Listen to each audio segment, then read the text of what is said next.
Augmenters. I'm Julie. And I'm Jimmy. And we know that great leaders have great mentors. And today we are joined by Jason R. Waller, an executive coach to passionate humans. Jason provides leadership and performance training based on his lived experience of the United States Army and McKinsey Consulting. We are going to learn how to connect better with others by keeping in mind that everybody has the same insecurities. Some people just have a different relationship with it. We have all heard the quote, "Practice makes perfect." And Jason provides insight on how to unlock your potential and quell imposter syndrome, because your inner monologue is your practice. Period. Say that again with me. Your inner monologue is your practice.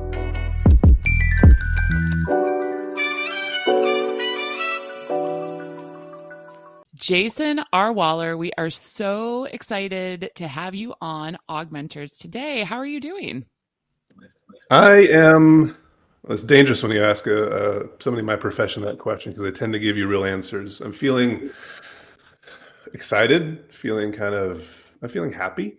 I'm noticing I'm feeling a bit swollen from some allergies, but mostly excited and grateful to be here. Thanks for asking. How are you doing today? I am also so excited because it's Friday and it's spring and there's all kinds of great things happening. And I can relate to the excited. Jimmy, how are you feeling today? Well, I can relate to the allergies. So my sinus surgery is scheduled. I'm ready to rock and roll. It sounds intense. It's all good. Friday. We are so happy to have you on. And Jason, I'm so excited to get to know you. One of the main questions we ask guests when they first come on to understand a little bit more about you is, mentors are often identified by our guests as people who believed in them before they believed in themselves.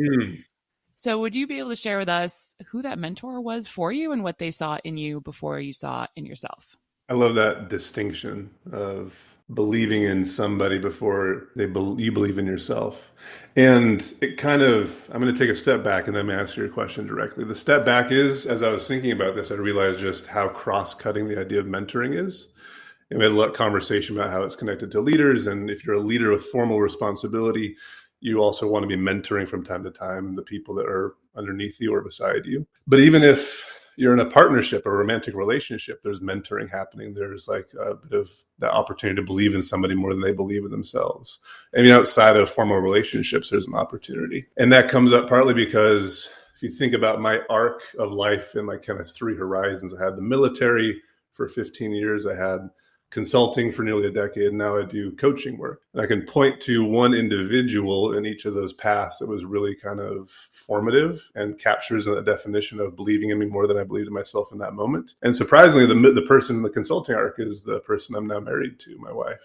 And a lot of the work that she was more. I was going to zoom in the military thing more directly. Answer the question. Okay. We're trying to dip. We are here now. We're pulling you back. The one thing that it's all going to come back to that idea of like believing in somebody more than they believe in themselves, and kind of having, which is also the gift of coaching at some level, the opportunity to sit objectively outside of somebody's own context and say, like not only just kind of questioning what's about that, why are you doing that, and what ways is that serving you, but more specifically is just kind of lean into the relationship with them, say, hey, I see more in you than you see in maybe yourself sometimes. I sometimes call this the distinction between calling somebody out and calling somebody forward. Like I'm calling you out, like blaming you, like why aren't you doing enough, versus calling you forward. Like I see more in you. There's more possibility than you kind of are grabbing at the moment.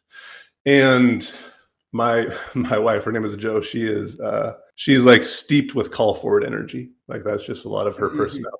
She shows up, and the teams she works with benefits from that. The individuals that she meets in passing benefit from that. But of course, somebody who's spending so much time with her benefits from that. And if I kind of focus on that time where I was thinking about just like being a better consultant or just kind of navigating the path of being in then McKinsey and Company. One, it's a very tricky place in a lot of ways, just because so many people are amazing and high achieving and high performing. And so I think a lot of people watch McKinsey. Those people are there. Really? There are a few of them if you ever met them. But and behind all that, though, from my experience especially, is like this idea of like, I don't know, I'm not good enough. There's like an imposter idea that shows up with that, just because so many people are pushing hard and highly capable. And it takes a lot to kind of remind yourself that you're here for a reason. Like, somebody made a bet on you for a reason.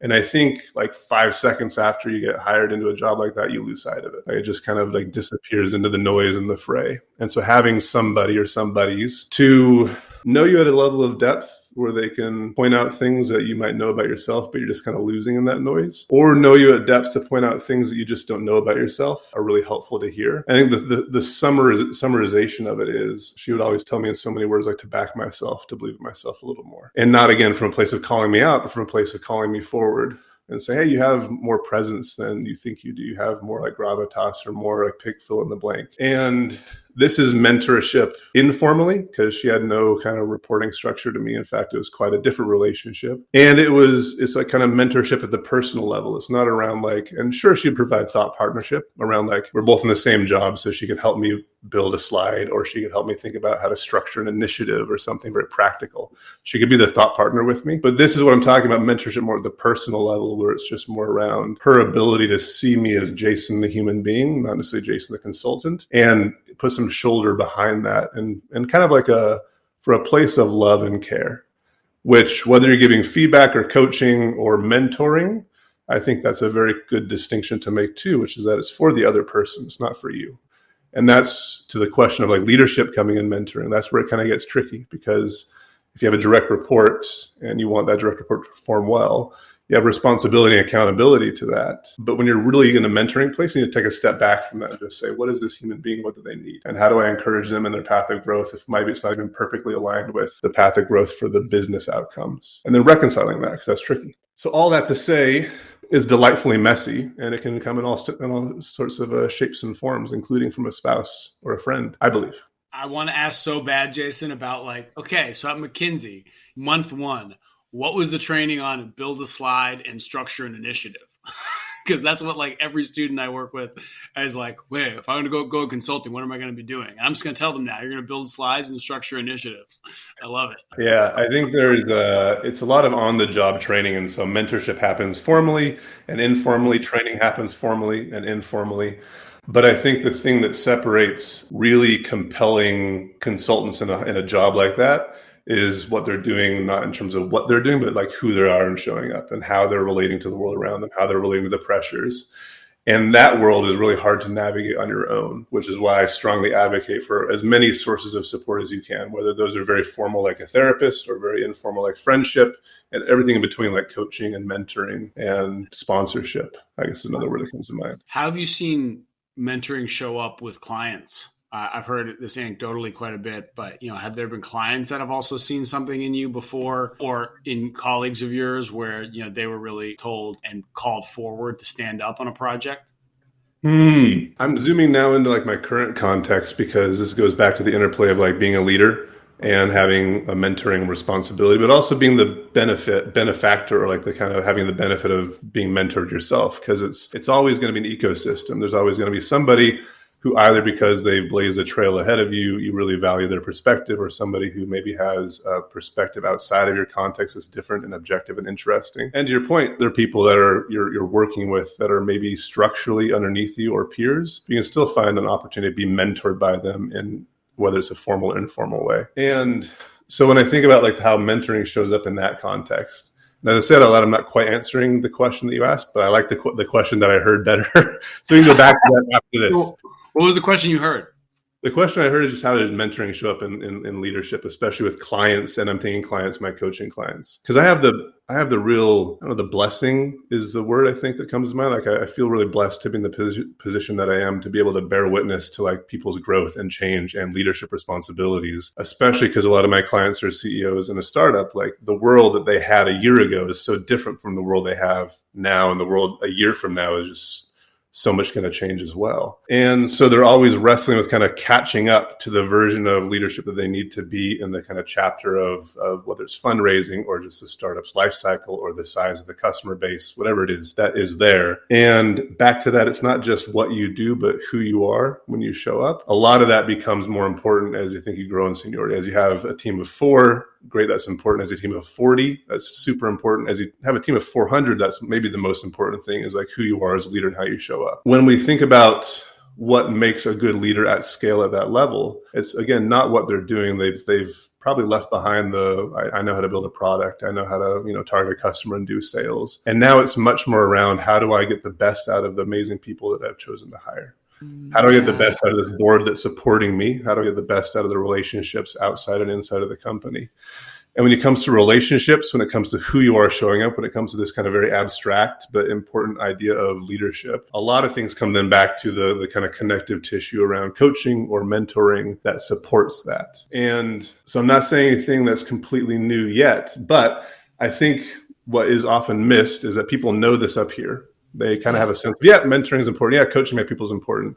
And then they get trapped in, like, let me do this stuff. Let me kind of fiddle with the details. And it takes a lot of effort to step back and realize that, if I can mentor somebody in a really compelling way to help them grow in a way that's really meaningful, then I've scaled that impact way more than I could have if I just kind of grabbed the spreadsheet away from them. And mentoring, again, it's not about just kind of grabbing spreadsheets. It's about, like, asking powerful questions of, what is important for this about you? Like, where do you want to be in the next year? Are you on this journey with us? Like, how can we support you and grow in this way? And it comes with peers, with reports, with board members, all the above. It's a big ecosystem. I get my stomach churns as you talk about 4 people and then 40 people and then 400 people. And it's terrifying. It's terrifying, I think, as a leader. And it's so exciting, but it's like your dream suddenly starts coming true. And then all of a sudden you are thrust into this totally different world than you ever expected. I loved how you talked a bit about imposter syndrome, because we know that comes up and it's kind of a fraught phrase and people have a lot of opinions about it. But thinking about it from the aspect of consultant in a large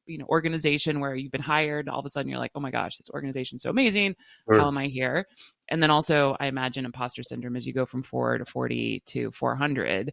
Like, what are some ways that mentoring can support around imposter syndrome? I think 2 things come to mind, and I'm gonna straddle the world. I'm happy to talk also about the distinction, because I've read your article about coaching versus mentoring, and it can be so complicated sometimes. And these ideas of where we put, like, which ideas and which verbs and which buckets.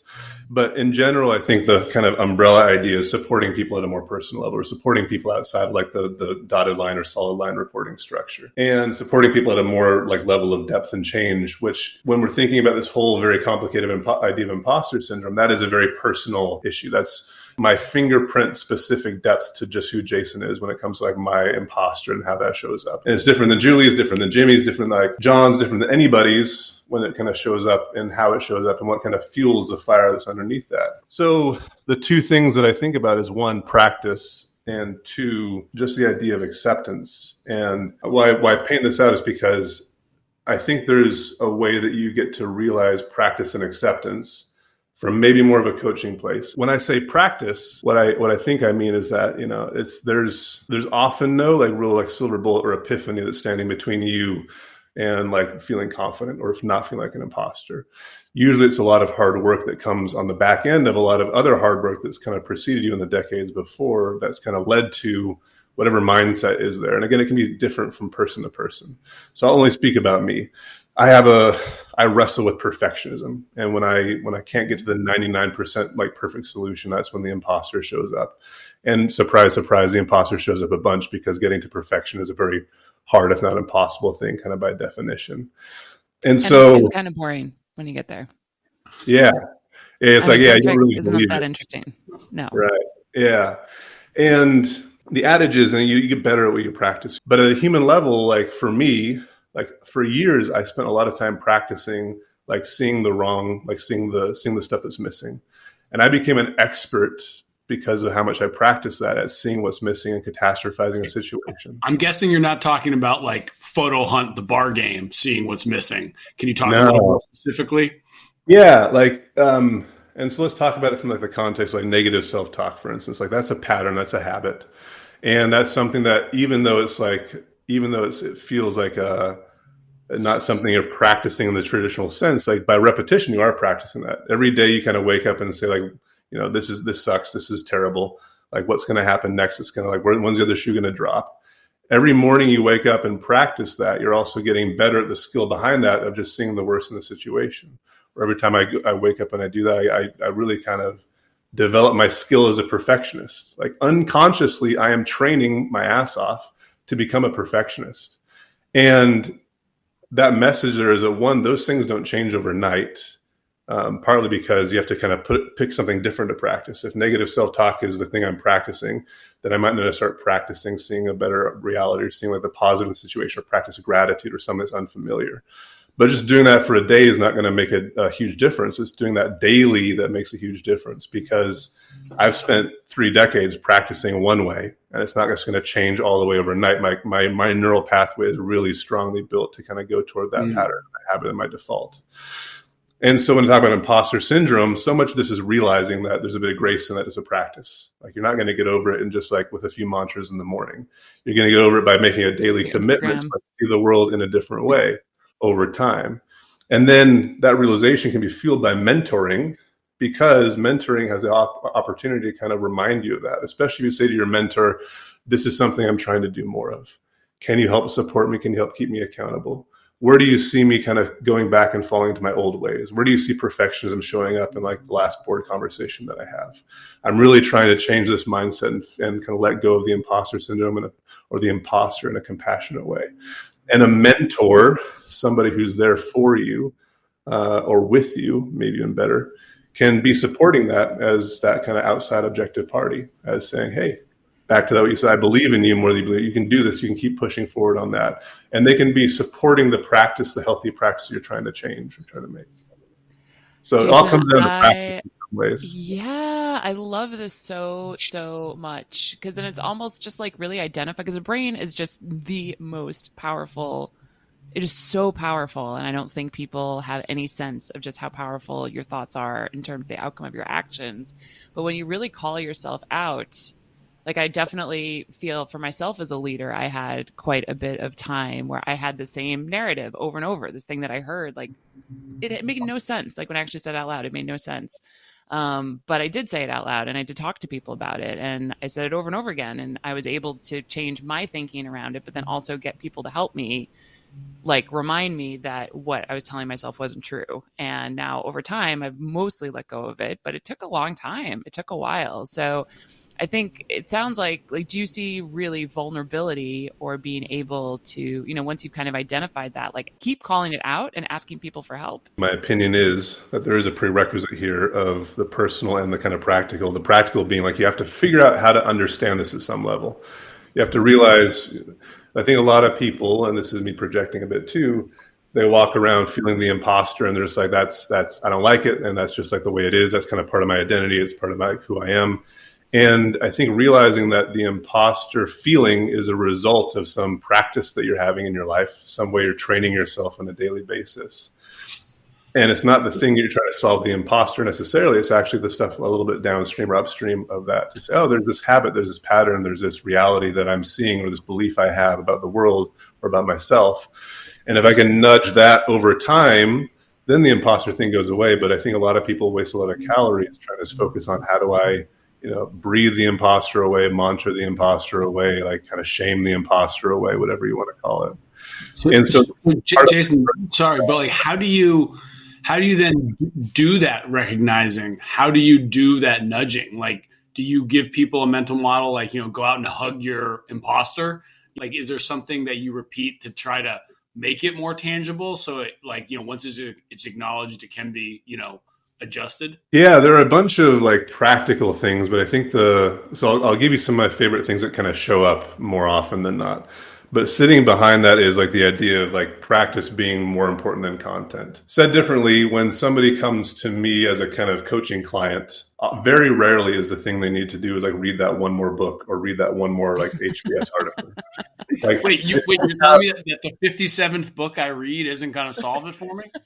Probably not in the way that you're hoping for, given 51 through 56. And that's not to say content isn't helpful and it can't scaffold some beautiful kind of discussions and realizations, but more often than not, they need practice or a process to support the content that they already have. And that's a process of usually discovery and self-awareness, which is hard to do asynchronously with a book or a podcast. And that's where mentoring and coaching comes in, because if somebody has either gone on that journey for themselves, mentoring, or if they've kind of recognized the process of facilitating discovery for somebody else in that way, coaching, then they can help kind of call that person forward to that language earlier and say, hey, what is it about this kind of situation that's making you feel anxious or losing your confidence? How does the imposter show up? What does she look like when she does? And getting them to kind of realize and trace the breadcrumbs back into the forest to say, okay, this is actually coming from this story that I've been holding on to for decades. This is coming back to this pattern that I do every day without fail. And getting to that level of like realization is the important part. And it could look a million different ways. But to answer your question also about kind of how it typically shows up, one of my favorite things to do is to personify the imposter, to say, okay, who is this person? Describe them. What do they look like? What are their habits and features? Just because it's a little easier to like look at something and make it like from mind's eye, make it objective. And it's like, it's not Jason, it's like it's Dave, or it's like Jason the critic. It's like Jason the critic or Dave looks like this, and I can have a conversation or relationship with him in my mind that's different than just feeling like this is a part of my own persona hijacking me. It's not really true that it's a different part of me, but like if I can think about it that way, that's a helpful entry point for discovery, which is practice. When you ask that question to your clients about personify the imposter, how often do they describe themselves? 100% of the time, because it is themselves. Okay, but I get your point. The spirit of the question is like, does it actually? But yes, because I think if I were, and you can think about it for yourselves too in any moment now. Like if you just thought about how do I show up when I am from a place of like fear, when I'm hijacked by wanting to perform, when I am fill in the blank, what does that version of myself look like? What are the mannerisms? How do they hold their body? Like for me, my shoulders go up, my jaw tightens a little bit. And you can contrast that with like, what's this version of yourself when you are in flow, when you feel safe, when you feel kind of reassured and loved by the people around you? And how does that body kind of hold itself? And what kind of thoughts come through that?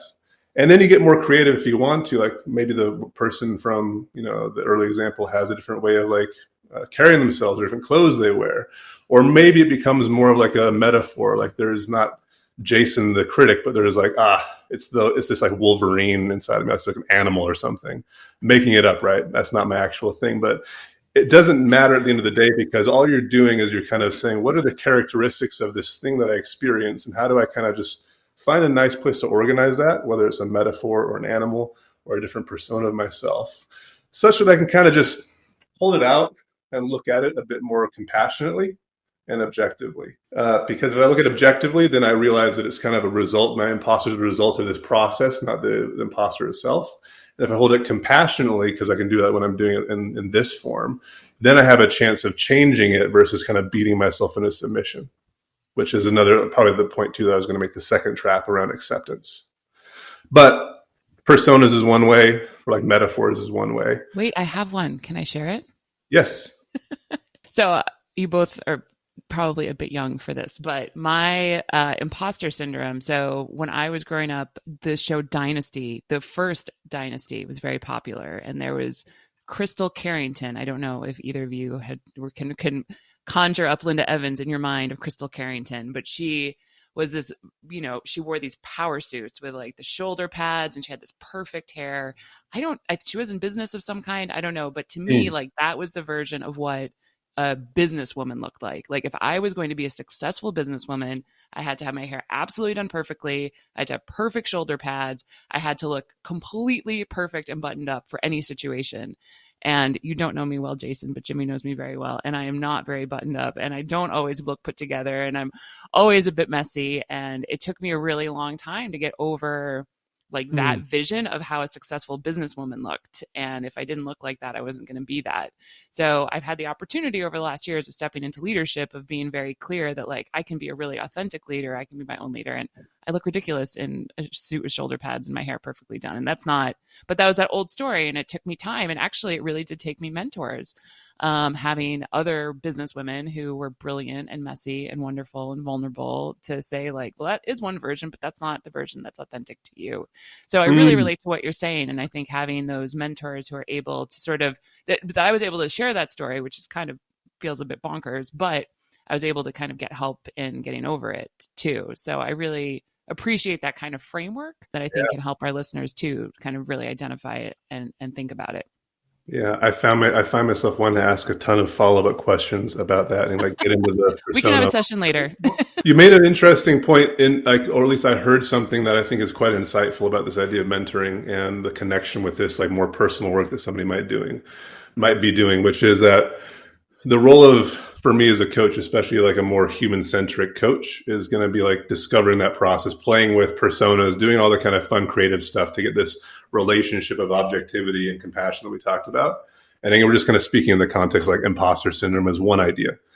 But where mentoring is really valuable, you mentioned it just now, is like you get a chance to see other people who are navigating in a different way, other people who maybe you admire for their lack of imposter or their confidence on the other side of that. And usually, by the way, it's people that once you get close enough to, and this is, again, me making my own stories from my own experience, but usually in my experience, it's realizing that they have just as much insecurity as you do. They just developed over time a different relationship with it. And that's about the kind of acceptance piece that kind of connects this idea, or the compassion piece that connects it, because you might respect the hell out of them in terms of how they show up in a meeting, and you might realize they are just as nervous as you going into that meeting. And then it opens that kind of aha. It's not about getting rid of the nervousness. It's about, how do I navigate with it in a different way? Or how do I kind of learn from what they're doing and take a piece of inspiration from how they do it? And that's the real value of mentoring too, is because you get a chance to see other people and share vulnerability with each other, and then understand how they operate in a way that might be really, really helpful and supportive for you. Well, that's kind of the follow-up question I had. I know you want to talk a little bit about acceptance, and I want to get to that. But as a mentor, when you see, as there are folks that I mentor, I see their imposter syndrome. I see, and for some it is perfectionism.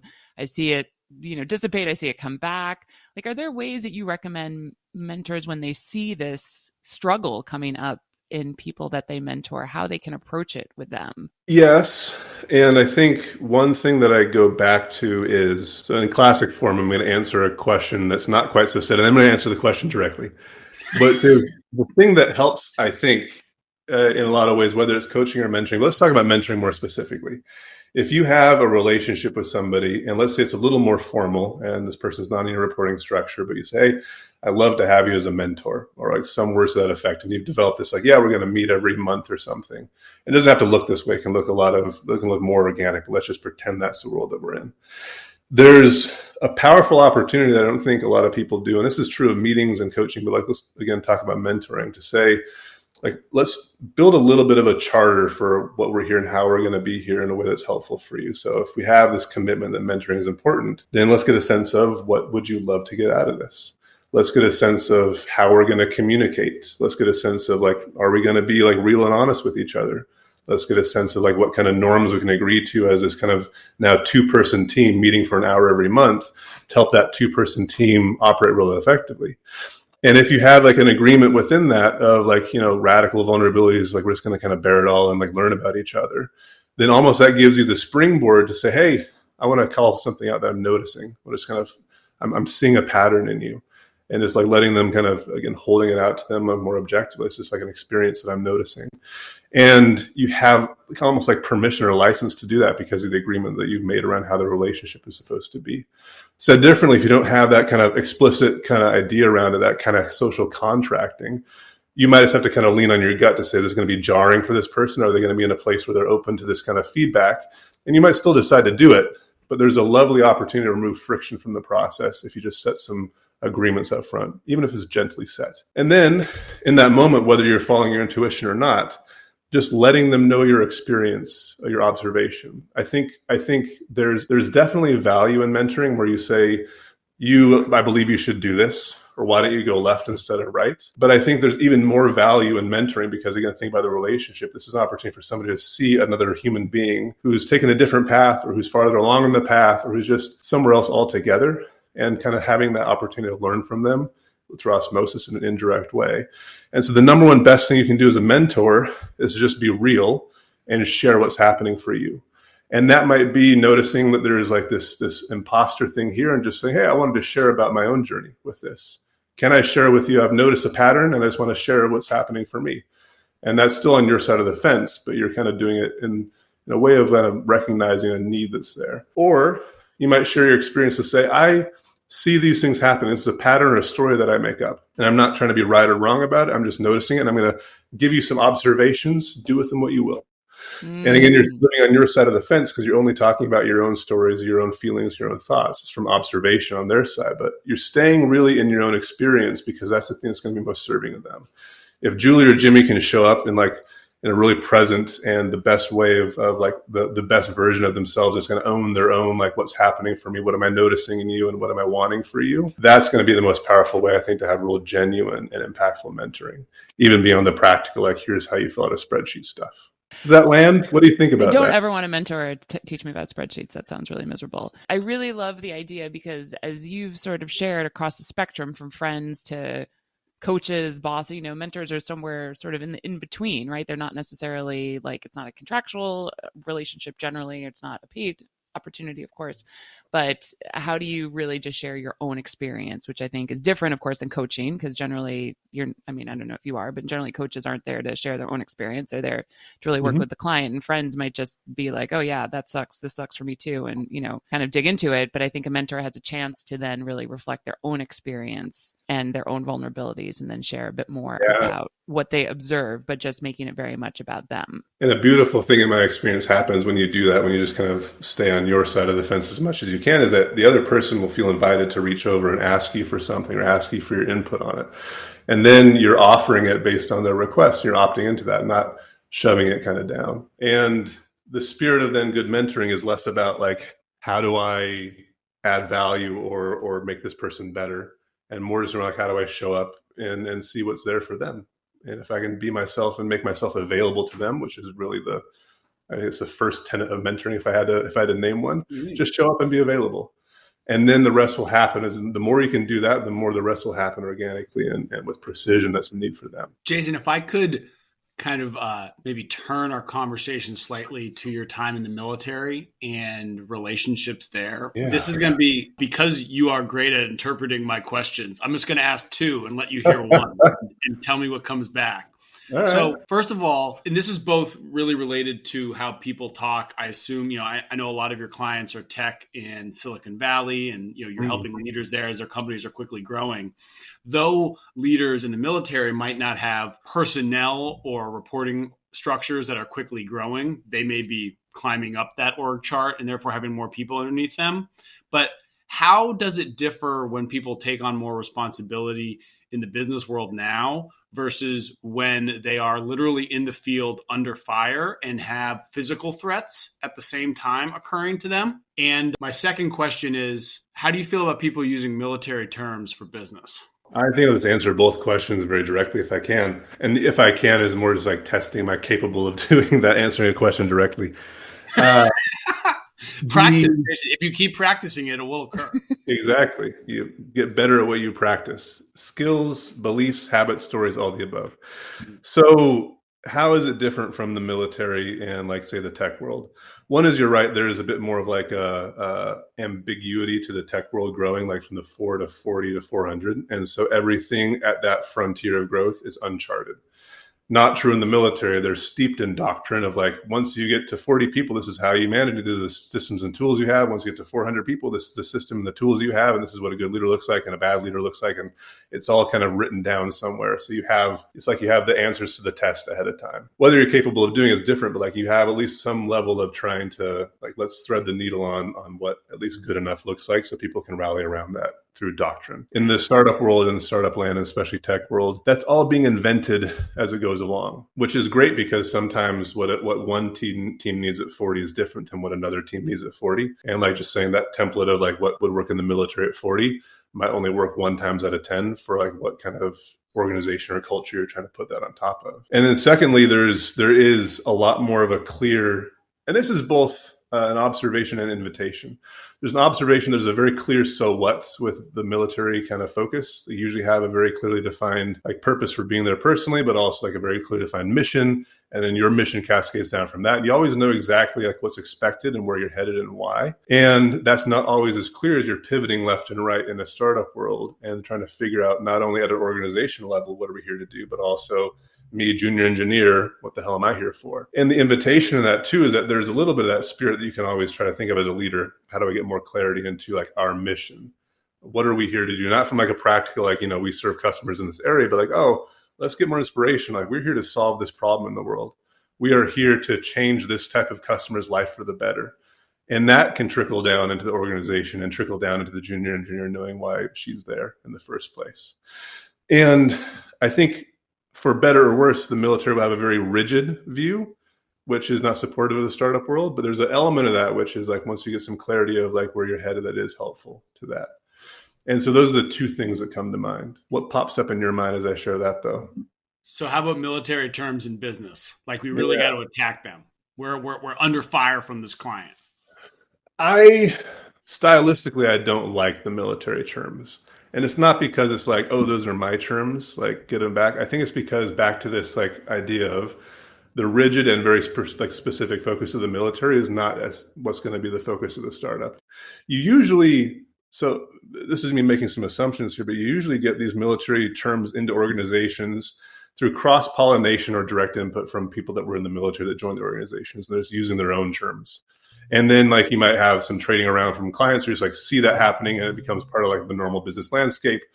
But there's also some consideration to make around just like what is, and I realize now a distinction. It's not just military terms like jargon in general that I'm kind of against. And if you can say, let's go attack this sector or this kind of client, I would much rather prefer you say like specifically what you're trying to do than the general energy of like, let's go forward in this area. And there is a component of like what is also going to be friendly to everybody in the organization, and saying like attacking a client or even things like bullet points might not feel friendly to people in an organization. And I think you have to realize that the military is a different world and the startup land is a different world, and what works here is not going to work here. And jargon is the easiest thing to just kind of say, let's not bring in one, unhelpful, and two, maybe confrontational jargon.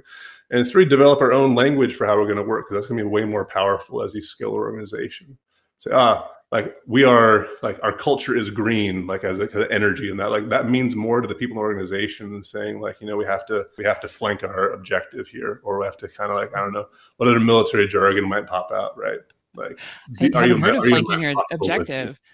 But I love that. Actually, Lorna Davis, who was, I think, episode 6 of ours, Jimmy, like very, very long time ago, was exactly one of the mentors I was talking about related to leadership. And she recently, well, not recently, I guess it was a couple of years ago, did a phenomenal TED Talk and really talked about the use of military terms in business. And you start to just really hear it. I've never tried to attack a client. Please have that noted.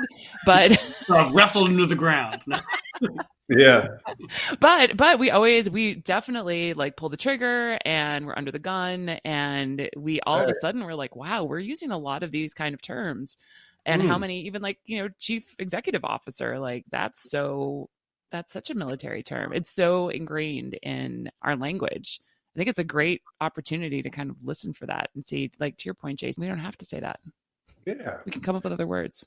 Yeah, and I probably stopped just short of making any moral judgment on it, but it is confrontational, and I think there's an idea of like what's going to be friendly for everybody in the organization. But it's just back to the idea of like it's not so precise.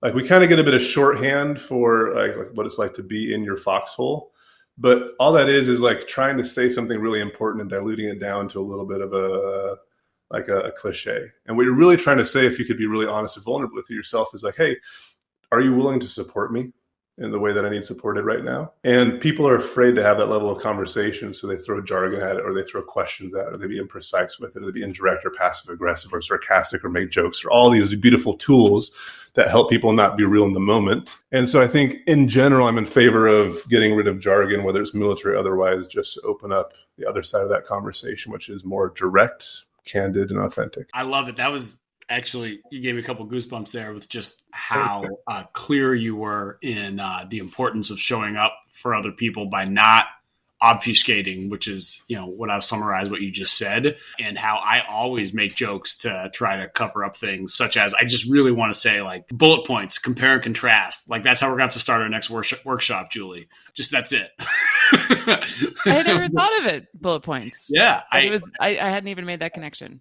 Yeah, that was actually really quite beautiful, Jason, and I appreciate how you said that. We are getting to the end of our program, and we have something that we do often. Unfortunately, they are bulleted. I have 4 questions for you in a very brief, rapid fire, again, in a very brief, immediate brain association process that we would like. Cool. You could be objective or approach it with compassion. It's up to you. But I'm going to ask you about 4 different words, and whatever comes to mind. We will not do a Rorschach test afterwards. They're words we've already talked about. So the first word I'll say is mentor. What comes to mind? Love, for some reason.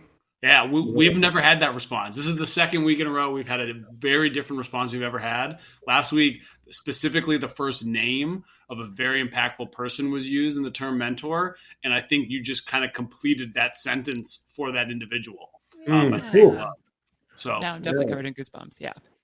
I wouldn't recommend running around talking about love in a typical corporate environment, but I get a bit of license to be a bit edgy. So second crazy. Word. Mentee. What comes to mind? Open. There's an openness. You've teed up my third word, which is sponsor. This is a terrible example. I heard once that there's a difference between like chicken sponsors and pig sponsors. Have you heard of this before? No. It's like the idea that like, I don't know. I don't like this idea. As much as like you want to be cautious of the military stuff, like you also want to be respectful that not everybody eats meat. But it's like the chicken is like it lays the egg. And it's like, great, I'll have the egg. Thank you very much. And the chicken has no really kind of like no skin in the game. It's just like, cool. No, but the pig actually has to kind of, if you want to eat the pig, yeah, the pig's going to be there with you. And it's a bit of a morbid idea, but like there's this idea that like there's a what's the word that I want to look for here? There's a mutuality in sponsorship. It's not just being there to be supporting this person, but it's there because not only do I believe in them, but I think my team's going to be better once I sponsor them. And I want them in my team. So it's like, I get to provide them opportunities, but they get to provide me opportunities too. And not in a super transactional way, but a way that there's skin in the game for both of us and we get to grow together. And there's a little bit of like me leaning into the relationship and helping them grow, which is not there if I'm just kind of like, off to the side in the chicken mode, like tossing eggs. I don't know where I heard it. I'm like, I don't actually like that metaphor anymore. But anyway, I'm thinking about lunch, but I cannot wait to have a longer conversation about that. That's awesome. I hope it's not a chicken salad sandwich. Okay. I heard invest along with mutuality, kind of what you said about sponsor. Yeah, I think that's fair. Cool. And the last word I have for you is coach. What comes to mind? Inquiry. Then I must ask for our listeners, what is the one question this week that got the most powerful answer? Who would you be if you didn't have to do that? And that was speaking to a pattern that had been held as something that was serving them, but it's almost like with toxicity.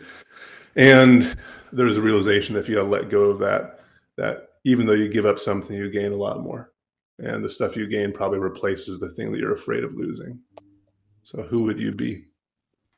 Who would you be? Yeah. Wow. Jason, I bet you are a phenomenal coach. I already feel like I learned so much just in this conversation with you. So thank you. Thank you so much for this. I feel like this was a really powerful conversation and I really got a lot out of it. Just thinking both about things for me to think about, but then also really showing up for mentees in ways to be able to approach them that way. So this has been a total pleasure. Jason, is there any last thing that you wanted to say? I have a big experience of just gratitude for, I'm noticing that I didn't ask as many questions as I usually would, which means you guys are both really good at asking questions. And I feel grateful for being a part of the conversation. So thank you very much. We'll take it. Compliments on a Friday. My man. Thank you. Sending you off to the weekend with good vibes. That was awesome. Great. Honestly, Jason, thank you so much. This was wonderful. Yeah, really powerful.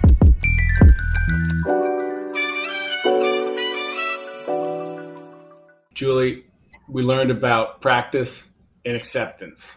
How do you feel about your negative self-talk? Well, I did really appreciate that Jason brought to us the idea that it actually has it can be personified. It could be an actual person. It could be an actual vision of something, which of course I shared from my past traumatizing ABC Friday evening drama of Dynasty.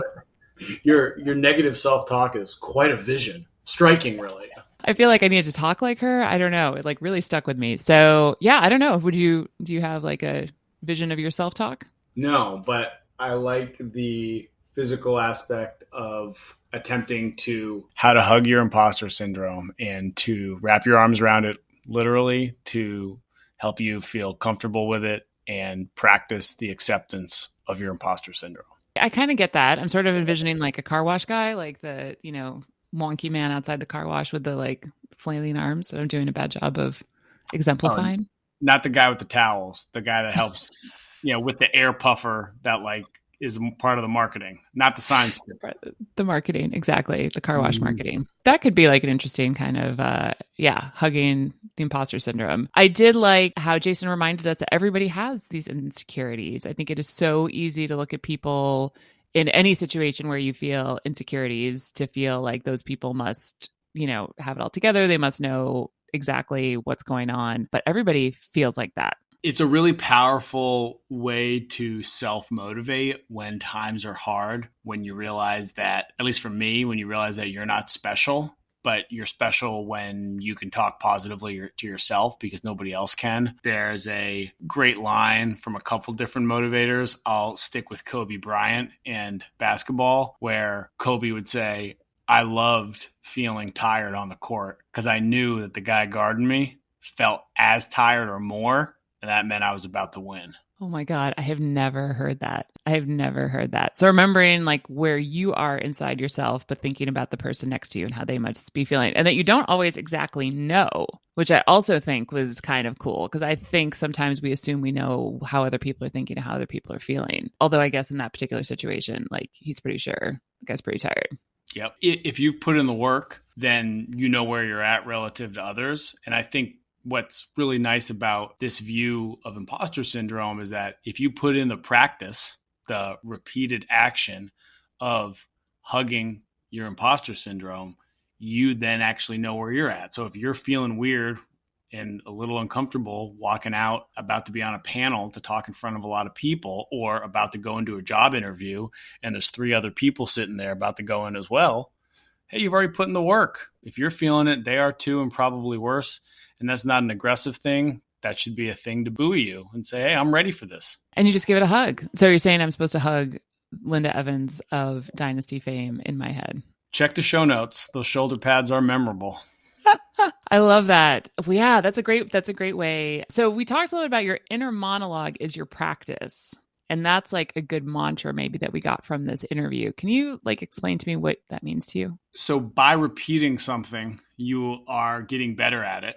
There's another great term about perfect practice makes perfect. So you can't go around practicing something not full speed or not fully, because then you're not actually practicing what you're intending to do. So I think the mantra here of making sure you are continuing to look at yourself objectively and not critically, and also continue to giving yourself compassion with your actions and your own self-talk. If you practice that mantra in moments that are calmer, in moments where you're by yourself, in moments where you have a bit more control of the situation beyond yourself, it then means when you don't have control of the situation beyond yourself, you will be prepared to more quickly, more readily, less painfully go through objectively looking at how you are feeling, any negative emotions you have about yourself, and then giving yourself compassion and preparing to move forward. And when you get good at it, just like Ron Gutman about smiling, when you get good at this, you've practiced your mantra and you're in a tough situation, you start feeling like you're going to have a cold sweat in your palms, and boom, you say, okay, I know what's going on. I'm going to hug these invisible shoulder pads in front of me. It's okay. You're going to be able to do this. These things are hard.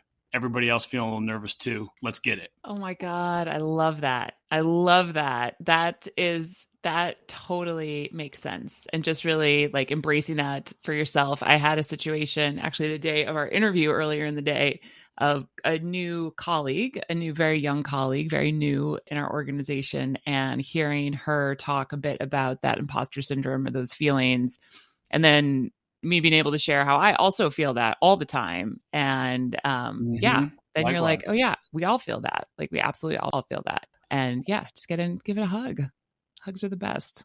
Just go give it a hug. And remember, when you give yourself sometimes the agency to push yourself, you don't need to feel like you're calling yourself out. You're not beating yourself up. You're calling yourself forward. And I love that line. That's a very powerful line but I'm not calling you out. I'm calling you forward. Just like my high school basketball coach would always yell at me, Chitwood, I wouldn't be yelling if I didn't care. Oh my God. I could hear that on repeat all day long. Shout out Coach Gilley. That's so true. That's what mentors do. That's what mentors do. They call you forward and they are there to bring things to your attention for you to see so that you can just get better. It is not to make you feel bad. It is not so that they can take your job. It's just to help you get better. And what a total gift. I know we talked a lot about this idea of giving feedback, how hard that is.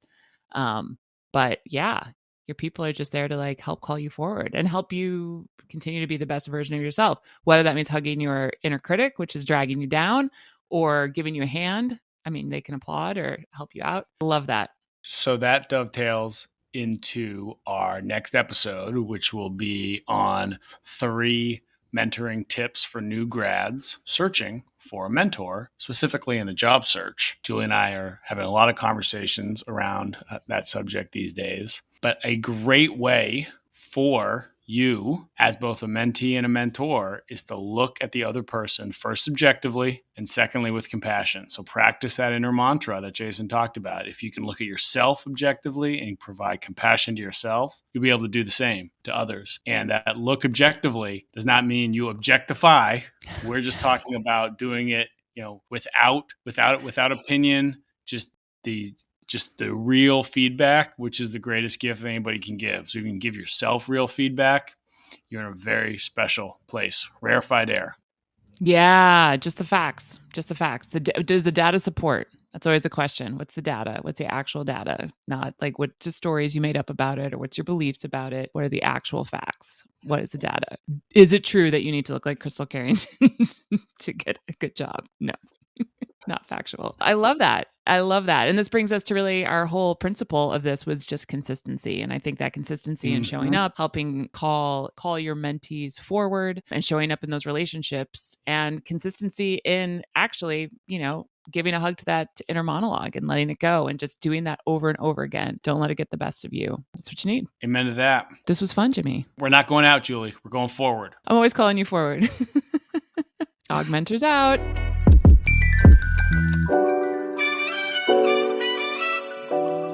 Wow, you've made it this far, and we thank you. Hopefully you enjoyed our episode and discovered new ways to bring more authentic connection into your mentoring relationships. Want to tell them more, Jimmy? Be an augmenter with us. Visit our website for the best interactive mentoring content at augmenters.us. Share our podcast with someone you care about. Like and subscribe. And yes, really, you following our show and writing a review, it's a big deal. Your actions provide us with the resources to continue our undefeated, unencumbered, prize-winning productions. We welcome questions and suggestions via email hi@augmenters.us or on social with our handle @augmentershq. We are most active and available on LinkedIn and YouTube. Shout out and earnest thank you to our intrepid producer, Erlin Cato. We appreciate you. Augmenters out. See ya.